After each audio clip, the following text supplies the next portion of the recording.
Hey everyone, this is Cindy. It's September 25th, noon, an open door. This is the hour we call Finding Truth Everywhere. This hour is going to be facilitated by our very own Alka as we talk about Shri M. And I'm excited to hear whatever she's going to share about the podcast, but even more so just her experience with the teachings with the man and with the teacher. Would you like to say anything, Alka, first? You want me to start with the song? It's however you want. I would like you to start with a song, please. All right.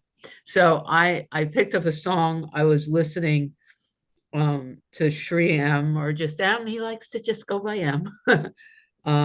Talk about just the recognition that there is only one universal truth, and teachers can call it by many different names, and conflict comes from thinking those names mean something. And so yeah, it's actually, we're just going to listen to it. It doesn't even really have a video, so let me play it.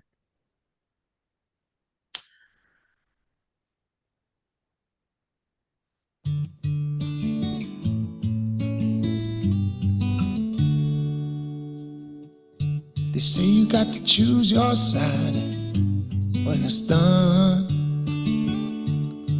Nobody right, nobody wrong. It ended in a great big fight, and when it's done, nobody right, nobody wrong. Conflict each and every day, at home and in the streets and in my soul and everywhere.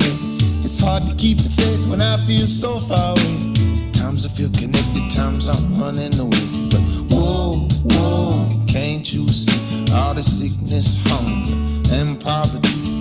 War on the land and a war in the seas. Whoa, war is a painful thing. One argument none of us can't hide is the one that's raging down deep inside. Trying to make a point or have the last word, but most of the time people just trying to be heard. They say you got to choose your side, and when it's done, nobody right, nobody wrong. It ended in a great big fight, and when it's done, nobody right, nobody wrong. But how many people never ever broke a rule, and how many people trying to get their kids to school, and how many people pray they only find a job, and how many people are afraid of getting robbed. But whoa, whoa, nobody knows, and whoa, whoa, only God knows. Numbers escalate, Wall Street crime rate, from the Baghdad streets to my city by the bay. Hey, they say you got to choose your side, and when it's done, nobody right, nobody wrong. It ended in a great big fight, and when it's done, nobody right, nobody wrong. And I say, can you say what you mean? Can you mean what you mean, what you say? Can you say what you mean? Can you mean what you mean, what you say? Can you say what you mean? Every single day. Whoa, whoa, whoa. Reach out a hand to somebody needs a hand, and reach out a heart to somebody torn apart. It's hard, this living, this life we've been given, locked in your soul or locked up in prison. Remember, you got to reach high to be risen. The day you let go is the day you are forgiven. So they say you got to choose your side, and when it's done, nobody right, nobody wrong, nobody right now, nobody right, nobody wrong, nobody right, nobody wrong. And I say, one man got a jet fighter, the other got a song. nobody right, nobody wrong.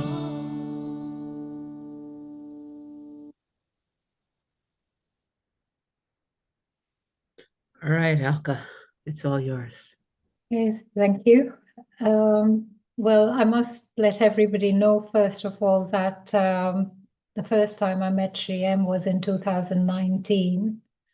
I took my initiation from him. I thought I was going to a meditation weekend workshop, didn't realize it was going to be an initiation, and I stood there thinking, this is not me, this is not me. Till the right at the end, till I came in front of him and burst into tears. But yeah, and it was in 2019. He said he would be back in a year to review everything. Of course, we didn't see him for 2 years because of the COVID. And well, what can I say? It was just gradual change. And so I listened to his podcast many times.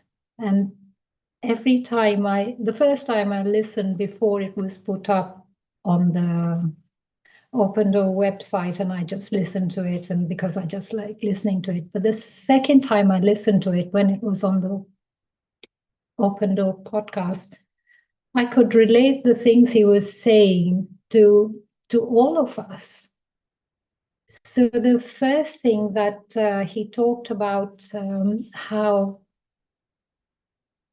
meditation is like shaping the clay for a personality, and once you've done that, you have to break the mold, which is like let go of the meditation. And I thought about Sandra then, because you always keep talking about how you don't need to meditate because you're always in a state of meditation, and it was something like that he was saying. And then he talked about the soul and consciousness, how consciousness is all pervading, and soul cannot exist without consciousness, but consciousness can exist without the soul. And how soul is an ego. He used the word sattvic ego, which means it's not the small I, but it's sort of big I. That's what the soul is. So I thought about Amy and her dream, where she saw all this light and how she was part of the light and yet retained her own identity as well. And that's what it made me think about, soul and consciousness. I've heard about this, but it sort of made me understand even more comprehensively what he was saying. And then I have lots of notes here. I mean, he said a lot of things that, and of course, what I also, he talked about how consciousness is like sort of similar to eyes. The proof that we have eyes is that we can see everything from it, but we can't see our own eyes unless we see it in a reflection. And consciousness is somewhat like that. The proof that it exists is that because we are aware of everything. So that, and I'm aware of that, and it helps me when I meditate to think about it like that, about when my mind is whirling around, and I sort of slow down and think about, yes, consciousness is there, awareness is there, and it's going to help me. And it does help me to get into a calmer state. And there was one more, I mean, there are several things about, yes, and well, just 2 more things. And then he talked about about when you want to help people who are suffering, not to go there and preach them because they're not ready to listen to you. And especially in India, where people are striving to even get 1 meal a day, you start telling them about how it doesn't matter and material thing they won't accept it. So he was talking about just starting with just the basic yama niyamas, which is, to be kind, to be good, not to cheat anybody, not to hurt anyone. You start with that, and eventually people will be ready to listen to you.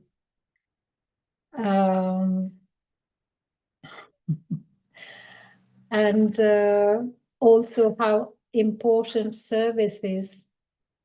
And one thing that I'm not sure I totally agree with him about when this man asked him how to help people who are suffering, and he said to lean into the suffering, feel how the other person is feeling, and then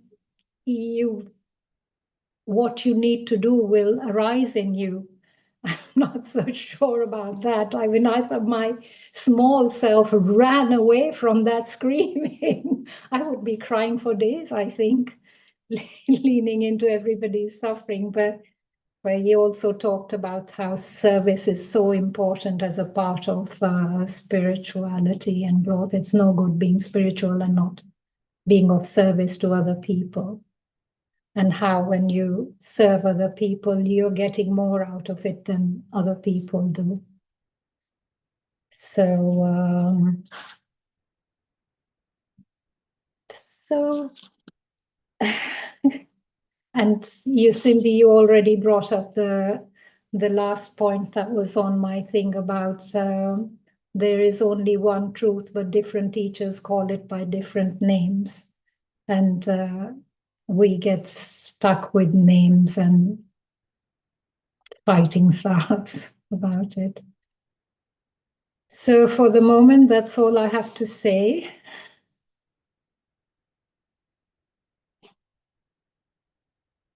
Rona? I'll just jump right in here. Thank you, Alka, so much for bringing this to us. I really enjoyed it very much. And you've done a great job opening us up for this discussion today. So don't let the mind go, blah, say, that other conversation that's happening as you're confidently telling us what you discovered in the video. I know that voice. But you're just beautiful. And thank you for participating in this way and showing others that we can all do it. So anyway, I really found the information very clear. I'm not sure if it was because the interviewer is perhaps not as far along on the spiritual path, and so was asking some very basic questions about things. And it was really helpful for rooting in me, especially just talking about what the soul is, and what I get is that divine aspect, a spark in each one of our hearts, but there's really only consciousness going on. And so that conversation just rooted the truth, that God is in everything I see. And I loved how when he was asked, is this God? He was like, well, yeah, but that word, that the word is limiting. And so now I just have that deep understanding. And he pointed back, no matter what you call it, it's the same thing. It's a benevolent field of energy. And he kind of touched on that when was asked about who do you pray to. I thought that was beautiful as well. The burning bush story. For some reason, every time the mind has heard the burning bush story, it has heard that the answer the bush gave, which is not the bush, was I am. But he said that the direct translation said, I am that I am. And that mantra, which I first learned about from Regina Dawn Akers' teaching of Inner Ramana, just say that, right? I spent several days just bathing in I am that I am and just letting that roll and doing my worldly things, but just remembering. it has had quite effect on me. Like right now, all the hair on my arms is standing up. There's just something about that entire statement. And so somehow the mind has missed that was actually the full message, So I really appreciate that was brought up. And the breathing, he reminded us that we forget to breathe. And it was cool that Rain said, man, I just did that for 30 seconds and I already feel better. He's like, well, 5 minutes, 5 minutes. But like the proof is in the pudding, right? Just that willingness to step back for a moment from any disturbance and calmly pay attention to the breath, which is there all the time, but I never pay attention to it. And boy, is it different. Like sometimes it's fast, sometimes it's short, sometimes it's long, it's that focus of attention on it, which brings me back to that stillness. And it reminded me of our dear Amy. A lot of times she begins our meditation on Tuesday with paying attention to that breath. And it's priceless. It really is. The last thing that I would like to comment on is I too, Alka, feel that, leaning into someone's suffering, I'm like, ooh, But as I stick around here and I allow my heart to open more and more, what I'm beginning to understand is that there's the ability to hold space for somebody as the experience of suffering comes through. I had the opportunity to do that yesterday with a friend in another gathering that I go to. And the fix-it energy wasn't there so much. It was more of a listening deeply to what was being said and to feel in my own space where I had experienced that type of suffering too, without joining in the story of it. So I think the leaning in versus holding space may be a helpful pointer for people like us, Alka, that are like, I don't know if I want to go there with them, And I just so appreciate you bringing this to us, like I said in the beginning. So thank you, everybody. It's good to be seen. Thank you, Rona. That's useful. Just holding space for someone and listening without judgment. I think that's very helpful. And yes, the second time when I saw him, I thought, he doesn't say anything different. I've heard all this and came back with that. But I noticed every time I'm in his presence for 3 days, I come back and this stillness and calmness just stays with me. It's something he does. I don't know. He doesn't do it intentionally, but maybe because he's in bliss all the time. It's sort of, I pick up on that. And even though, yes, and more often I go there, the more I understand what he's saying. So thank you. Cindy.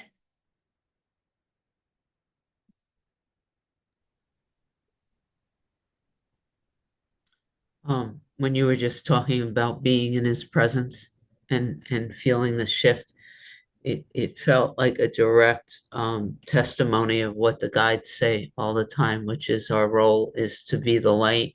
And as we rise in consciousness and we just walk the world, our consciousness,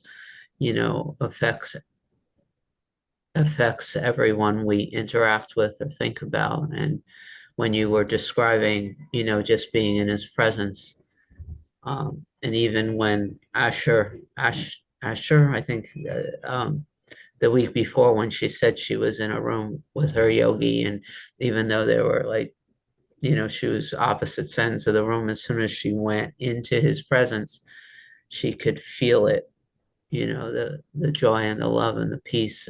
And so thank you for that. I want to talk. I have 2 pages of notes. I could do whatever, but what's on my heart is to continue this conversation about quote unquote suffering.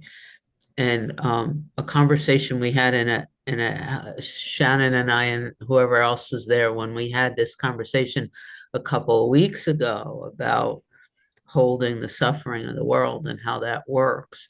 What I heard him say, which I loved in so many different ways, I'm going to put it in Cindy speak. There's only, and Helen, right? Helen often says there's only one of us here, right? She says that all the time. There's only one of us here. So I've heard people saying, I don't want to take up everybody's time. And she's like, what are you talking about? There's only one of us here. He said, there's only one mind, right? He said, there's only one mind. And so if you're in the presence with somebody who is suffering, they have a story, but the story doesn't matter. This is what I heard. The story doesn't matter. The fear they're expressing is fear that's in the one mind. Their fear and our fear, it's not two different fears. It's not fear because this is happening in the world. Fear is just an energetic vibration. The anger they're expressing is universal anger, or the sadness or the grief or whatever it is they're expressing is in the one mind.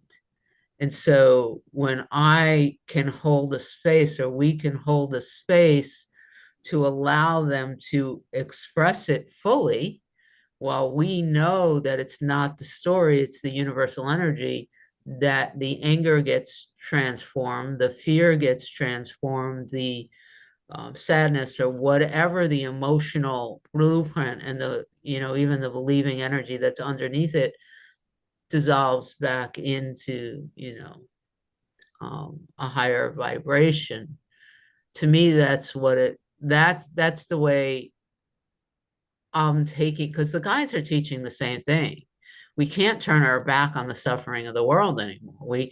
What we have to do is stand still and know the truth of who we are and support the world, from the vibration that we're in. I'm hearing the same message in a lot of different places. So I feel like what I'm hearing is when we sit and when we're inspired to, or someone comes to us and says we're hurting, to be able to listen fully with this beautiful open heart and recognize that if we're feeling their pain, it's because it's in us, in the one mind, and we have the ability to help transform it by allowing it to move through our consciousness. And every time we do that, we're affecting the one mind. So it was extraordinarily meaningful for me from the context of there's only one mind. And so the other part of this, which I haven't been getting until very, very, very recently, is that every time I turn my back on the suffering, like if any time that I have this belief, well, it's a good thing it's not me.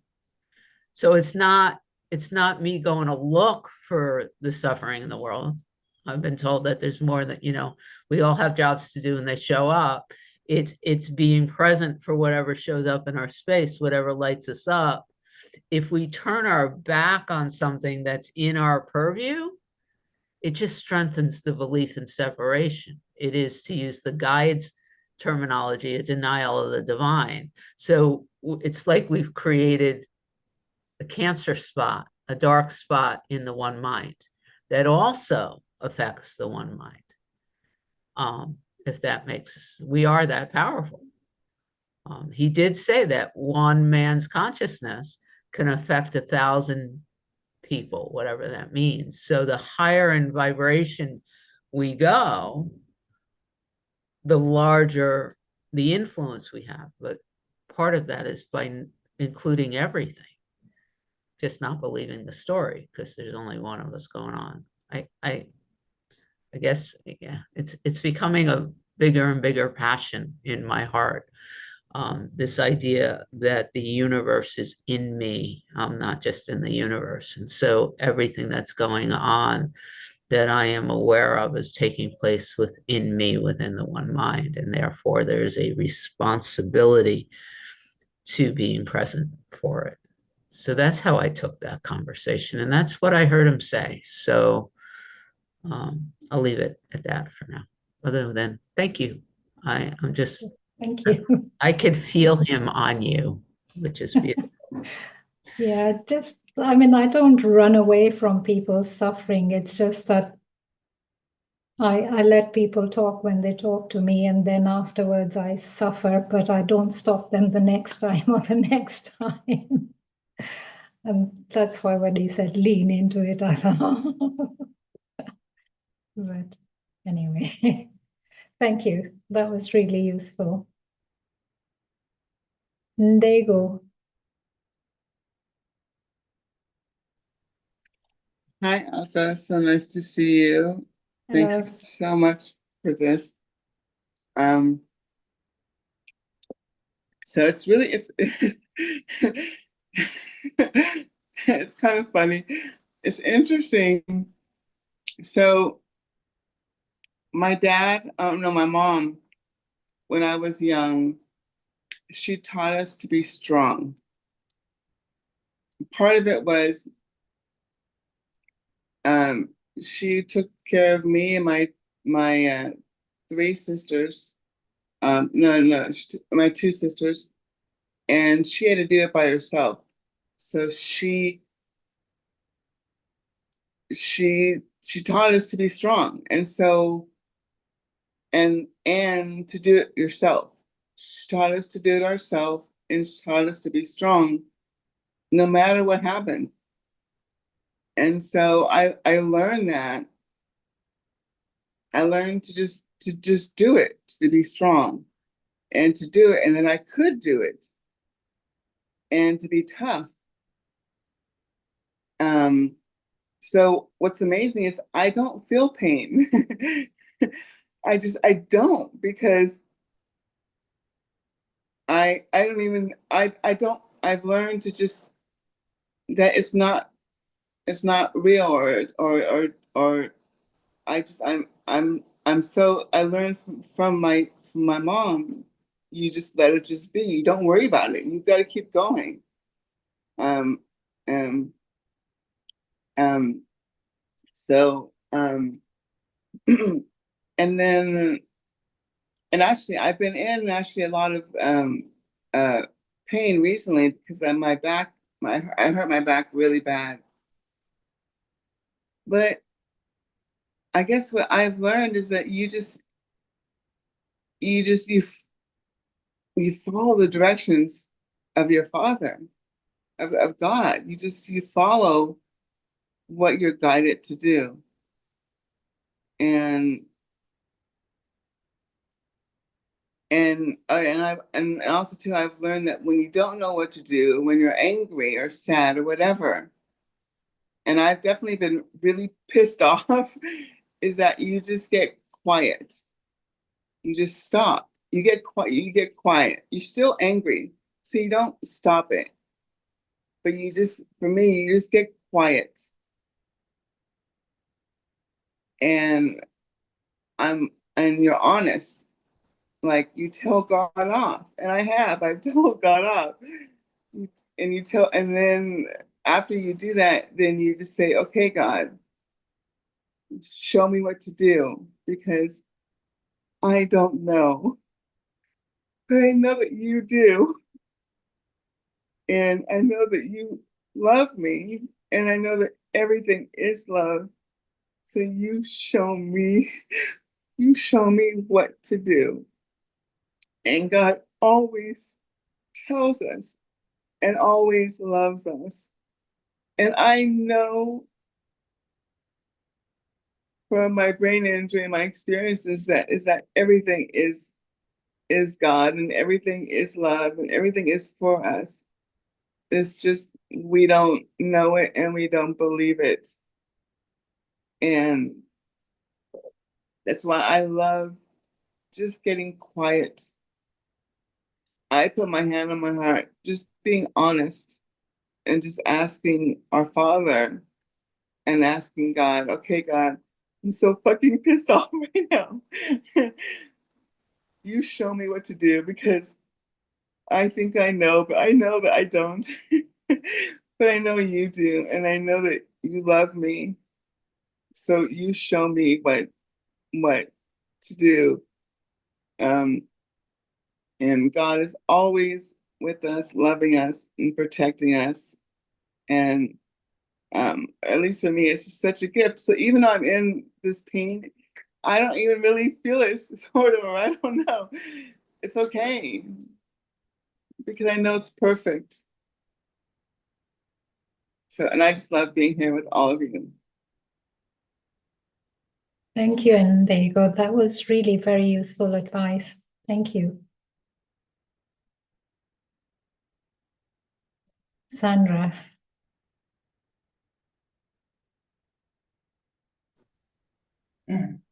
Hello, everyone. Hello, Olga. Thank you for this. I'm grateful for having listened to M. And I've never heard of him or heard anything by him. And it was, on one level, it seemed like I already know all this.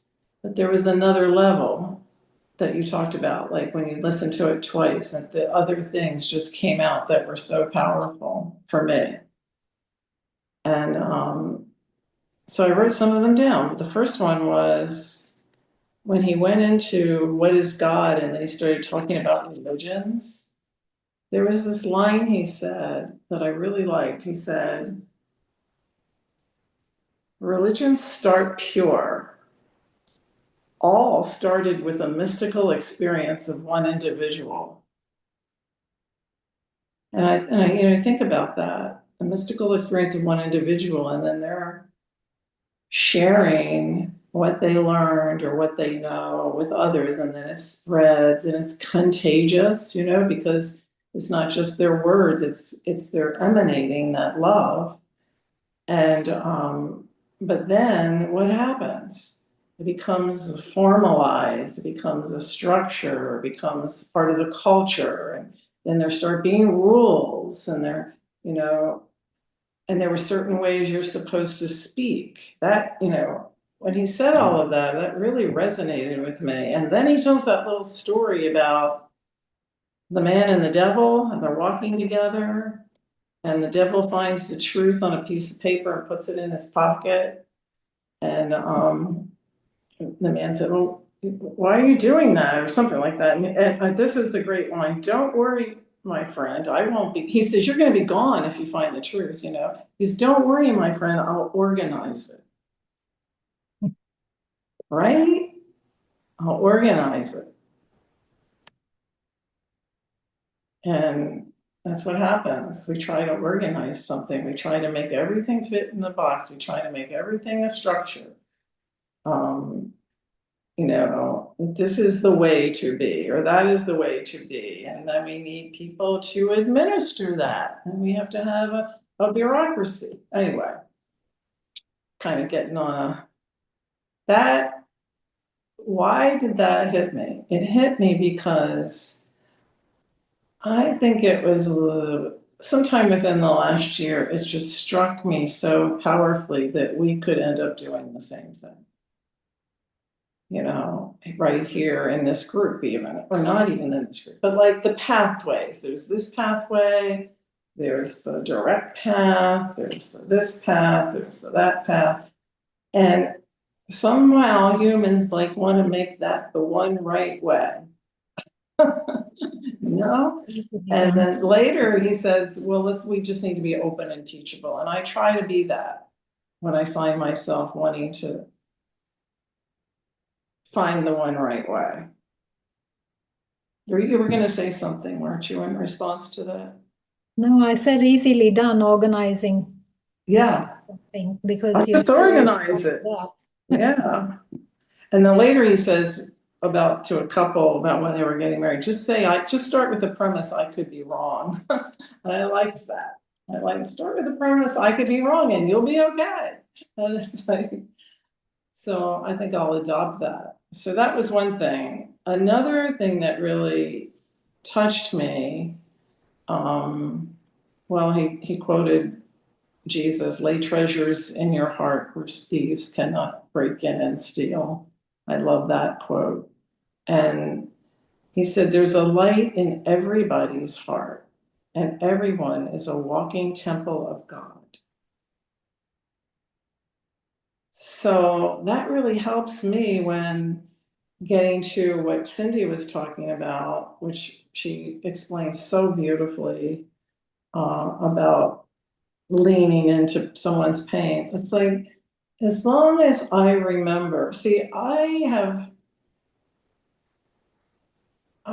when I'm talking to someone, even when I'm talking to all of you, but when I'm talking to someone one-on-one and they're sharing something, the first thing I realize is that I'm on holy ground. I'm on holy ground, especially if someone is sharing a deep pain or sorrow. And so the other thing, I mean, so if someone is weeping, I'm going to weep with them because we are one. I'm going to weep with them. I'm going to hold their hand. But I also know something else that I didn't know before. I know that they are the light of the world. That there's a light in him. What did he say? There is a light in everyone's heart. He said it might be covered up, but there's a light there. But so when we know this, we're entering pain differently. It's not like we're going down the rabbit hole with their story at all. We are honoring their pain. We are honoring their experience. It's not going to cause us suffering. It actually gives us something that we never had before. It's a gift. It's a precious gift to be with them. That's how I feel about it. And I feel a kind of uplifting when I can do that. Like it's an honor. Do you know what I mean? It's like an honor. It's not something that I have to do that's difficult, that's hard. So, okay. And there's another thing that I really like that he said that I want to talk about. The greatest richness is happiness. I liked that statement. The greatest richness is happiness. Yes, we know that. Rupert Spira, a lot of us have read that. You are the happiness you seek, and there's happiness in us, and there's joy in us. And as he spoke about it, I don't know who asked him the question. It might have been the interviewer, but someone said to me, well, a lot of people talk about bliss. Do you feel bliss? And he goes, how often do you feel bliss? And he goes, I feel it all the time. I love that so much. I just wanted to hug him in that moment. And I'll tell you why, because over the years I've heard people say, don't be a bliss bunny, or there's kind of a little sarcasm in this bliss bunny idea. And I've never understood that. And I almost want to go, well, I'm a bliss bunny because I like bliss. I mean, what's wrong with bliss? It's like the ultimate expression of the joy that we are. And I think maybe they mean don't chase bliss. I've heard that too. That's okay. You don't have to chase bliss. It just naturally arises in moments of pure joy. And so I would never want to discourage anyone about, but maybe bliss means something different to different people. Maybe that's it. But for me, it's just a beautiful feeling that comes. It can arise from music. It often arises in this room with you, because I hear the truth and it gives me joy. So I like that he said that. I could go on about him. But I am mostly the feeling is great gratitude. Thank you for bringing this nice experience. My husband listened with me, and that was kind of fun because we got to talk about it together. And yeah, there's more, but I'm going to let Patricia speak now. Thank you. Thank you. That was really your advice about leaning into misery or suffering. That was useful because I tend to go down a rabbit hole when people talk to me, and they do a lot. That people do come up and talk to me about, well, whatever. And I sort of, next time I will say this to myself, I'm on holy ground now. You can feel the same because you know what that feels like, what they're going through. You know, it's like, but well, maybe you don't, but you know something like it. It's Yeah. not like you get into their story. It's like you empathize with it in a way that's at a higher level. And I don't even know how to describe that, but it's possible and it's quite gratifying. Thank you. And Shriyam, he is a very gentle soul. You get this, you look at him and he exudes calmness and gentleness from him. And the other thing I want to say that I didn't introduce Shriyam's video. That was Cindy who put it on. And I was, how did this happen type of thing. All right. So can if I wasn't going to say anything, but literally I said to people afterwards, we did Yogananda, that one or the one right before. And I said, and then there is a video and I have no idea why or how I chose it. There was no conscious, I had never heard of him. I have never heard him speak.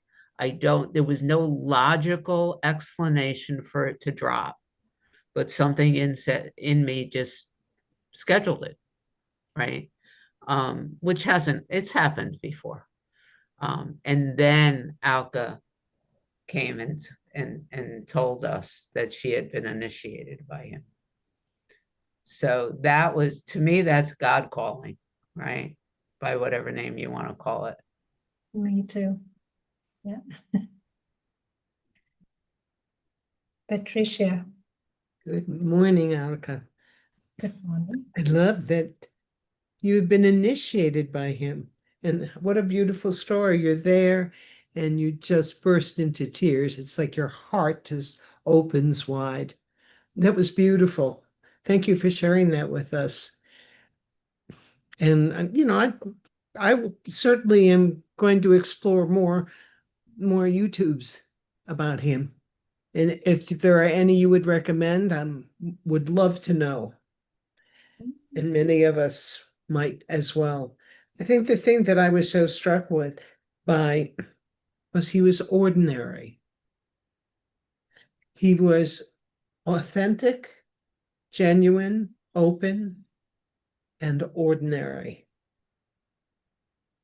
That touched my heart. He wasn't a man in robe saying, I know the answer. And I love the phrase, I could be wrong, as advice. It's part of, I don't know. It's part of that as well. There's a light in everyone's heart. That was beautiful. And the other thing is really recognizing how his centeredness, his peacefulness always seemed to be arising from the now. He was so present. So present. Now. And it's something that we keep referring to. And here he was. He exemplified that. And I was very grateful for that. It was wonderful. Thank you. And one other thing I wanted to share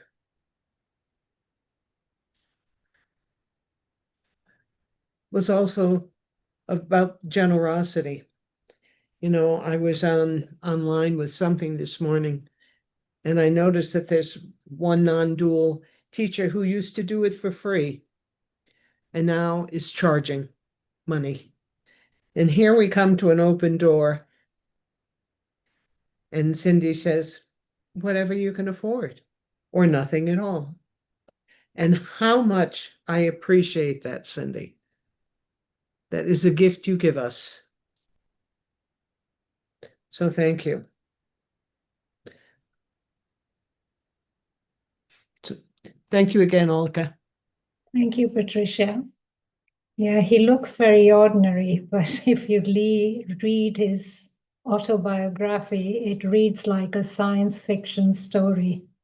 Really, he's not an ordinary person in reality, but he looks very ordinary.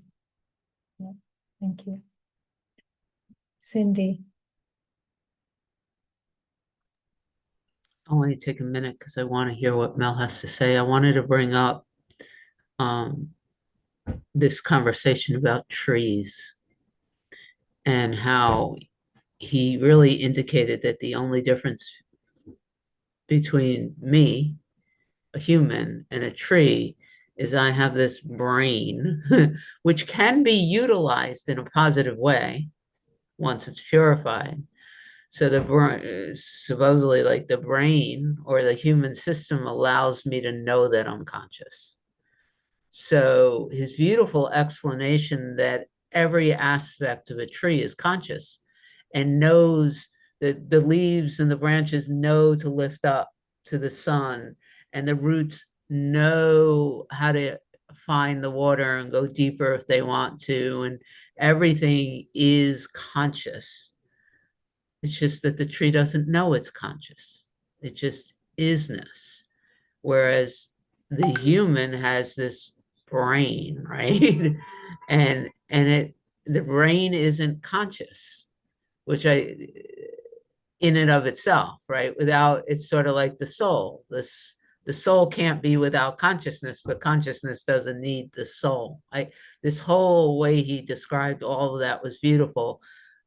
Along with it, it just helps me understand that the process or whatever's going on here through all of everything that we're doing together, it's like continuously upgrading the operating system. So yeah, with this brain, with this system, I get to know that I'm conscious. But you know what? There's a lot of shit in here that kind of distorts the view of what that means. And our continuous upgrading of the operating system, more and more, it doesn't make us better than anybody else. It just is enabling me to relax and open into the truth that we're all kind of just, the tree, my friend. I love that my tree means friend. So I just wanted to put that aspect of how I am different from a tree. Very valuable for me here. Thank you. Yeah, that was really interesting. I found that fascinating, his description of the difference between us and the tree or any other organism. Thank you. Melanie. Oh, hi. Hi, everyone. And thank you, Alka. You have such a beautiful voice and you just emanate calmness too. I just want to mention that as well. And I loved, it was more than what he said. And you've all touched on this, but it was his childlike, he had a childlike openness that, you could just feel. And I just love that. You see his warmth, he just emanated. So I really appreciate that. And Cindy, it was so funny. What I had written down to mention was about the tree. So it's so cool you picked up on that. I loved, how you said tree, adopt a tree, the idea of a friendship, friendship. And I love trees. So I just really appreciated him pointing to that. And I also, I'll just bring out one other thing that no one mentioned yet is his walk, that was just incredible, taking off and walking for what, a year and 3 months. And I was looking outside, I said, wonder how far I get on one day and where would I go and how could I go? That was just it seems like it would be wonderful to be and join him in that, for a piece of that. And for him to persevere for so long, you must have really enjoyed just being there and just so present with everything. And just, I don't know, I just really appreciated that and his warmth and joy. So thank you all. Thank you, Alka. Thank you. Yeah,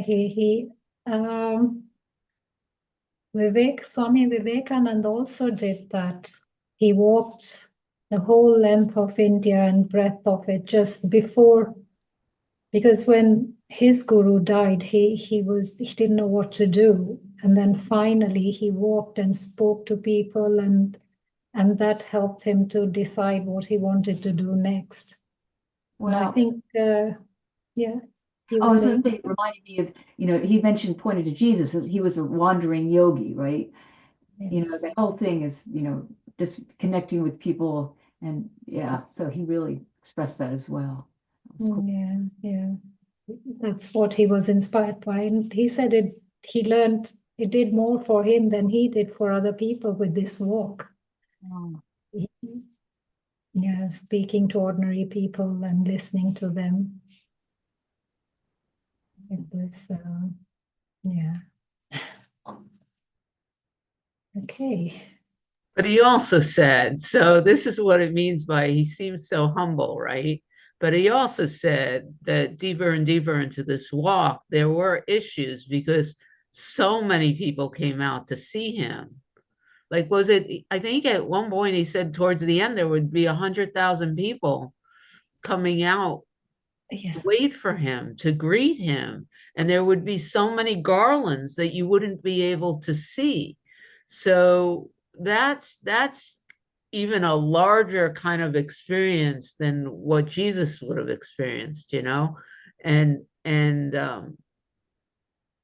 there's something, the juxtaposition, because he was just hanging out in what looked like workman's clothes, like having a beautiful conversation, talking about the fact that he took this walk, learned more, and the problem was so many people came out to see him, and he was walking into war-torn, highly conflictual areas of India at the time, and nobody threw a stone.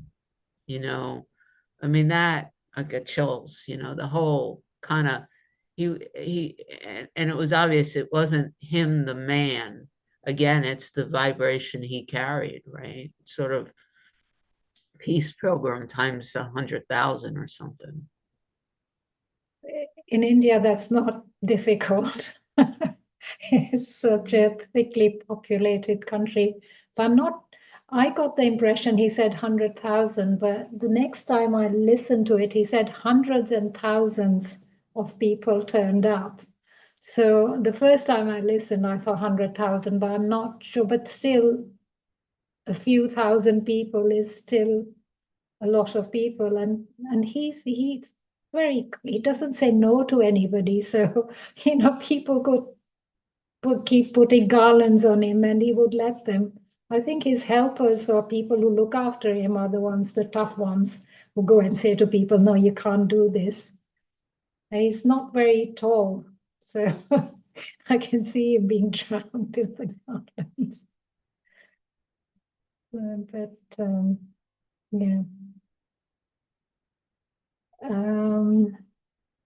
Yes, he stayed 3.5 years with his guru. He actually ran away from home, and it took him 1 year in the Rishikesh, Hardwar, in the Himalayas, to actually find him. Moved from one ashram to another, and people told him, what are you doing here? Go away, go back. You're wasting your time. And finally, I think he decided if he doesn't find him, he's going to let go of his body or something like that. And he found him. And he gave away, well, he didn't have much money, but whatever little he had, he finally gave that away as well. So he thought that was blocking him. So it's quite an... And the second thing is he does actually dress like a Swami, but he does that in India in religious festivals when he's the main speaker in the gathering. Then he does dress like a Swami. When he travels, when he talks to young people, he dresses like an ordinary person.